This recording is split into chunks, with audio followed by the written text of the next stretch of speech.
Dinheiro e emoção. Pois é, duas forças gigantes que, querendo ou não, andam sempre de mãos dadas.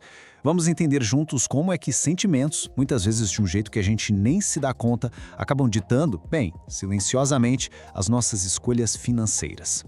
Essa pergunta aqui é o ponto de partida de tudo. Afinal, quem é que nunca olhou para uma compra ou para um investimento que fez e pensou, gente, o que foi que deu em mim?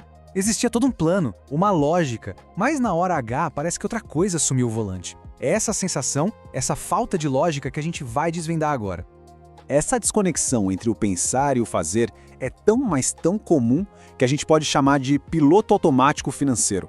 Sabe, é aquele modo que a gente entra e a distância entre o que a gente planejou fazer com o dinheiro e o que a gente de fato faz vira um abismo. E olha, o ponto mais importante é entender o seguinte: isso é completamente normal. A cena é um clássico, né? A gente faz aquele orçamento super detalhado num domingo à noite, aí chega segunda-feira e pronto. Tudo é esquecido por causa de uma comprinha por impulso. Isso, de verdade, não é uma falha de caráter, não. É um padrão de comportamento super-humano.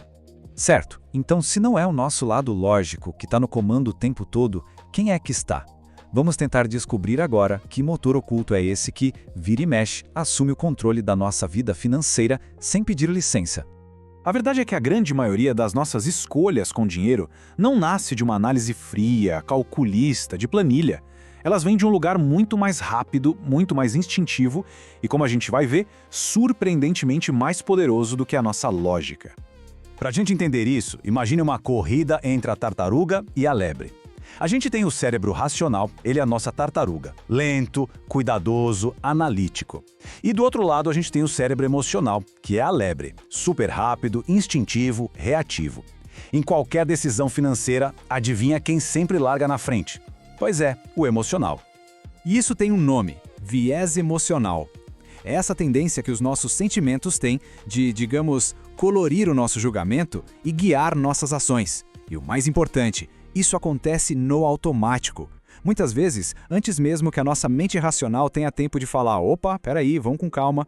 Tá, mas como é que isso funciona na vida real? Vamos agora dar uma olhada num tipo de mapa, um mapa das emoções financeiras, para ver como os sentimentos que todo mundo conhece se transformam em ações bem específicas com o nosso dinheiro. Vamos começar pelo medo. Uma emoção poderosíssima. Nos investimentos, por exemplo, o medo se manifesta naquele impulso de vender tudo correndo quando o mercado começa a cair, geralmente na pior hora possível. O medo também faz a gente ficar paralisado, evitando boas oportunidades só por receio de perder. Ou então, nos leva a deixar o dinheiro parado sem render nada, só por medo do risco. Agora, do outro lado da moeda, temos a euforia. Aquele sentimento de empolgação, de otimismo exagerado. Ela é a grande força por trás das compras por impulso, daqueles gastos para comemorar alguma coisa. E nos investimentos? Ela alimenta o famoso FOMO, o medo de ficar de fora, que leva a gente a investir em algo só porque tá todo mundo falando, muitas vezes fazendo a gente assumir riscos que a gente nem entende direito. E não dá para esquecer de uma força que é mais sutil, mas igualmente forte: a pressão social. Aquela vontade de pertencer, de manter uma imagem, sabe? Isso pode levar a gente a gastar com coisas que não precisa só para impressionar, ou a se endividar para tentar acompanhar um certo estilo de vida. E no fim das contas, a gente acaba tomando decisões com base no que os outros estão fazendo e não no que é melhor para os nossos próprios objetivos. Ok, o cenário parece bem complexo, né? Mas a boa notícia é que a gente não precisa ser refém dessas emoções. Existe uma ferramenta incrivelmente simples, mas muito, muito poderosa para a gente retomar o controle. O nome dela é pausa. O processo é bem simples. São 3 passos. Primeiro, perceba. Sentiu aquele impulso de agir com o dinheiro? A primeira coisa a se fazer é não fazer nada. Só parar e respirar. Segundo, nomeie. Tente identificar a emoção que está por trás daquele impulso. Isso é medo, é empolgação, é inveja? E terceiro passo, questione. Se pergunte: essa ação agora me aproxima ou me afasta dos meus objetivos de longo prazo? É nesse pequeno intervalo de tempo, nessa pausa consciente, que a mágica acontece. É um momento em que a gente dá uma chance para o nosso cérebro racional, a nossa tartaruga, entrar na conversa. É onde a nossa intenção de longo prazo pode finalmente vencer o instinto do momento.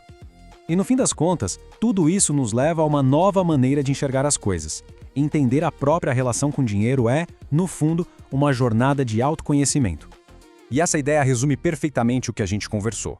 A verdadeira gestão financeira vai muito, mas muito além dos números e das planilhas. No fundo, é uma prática de inteligência emocional.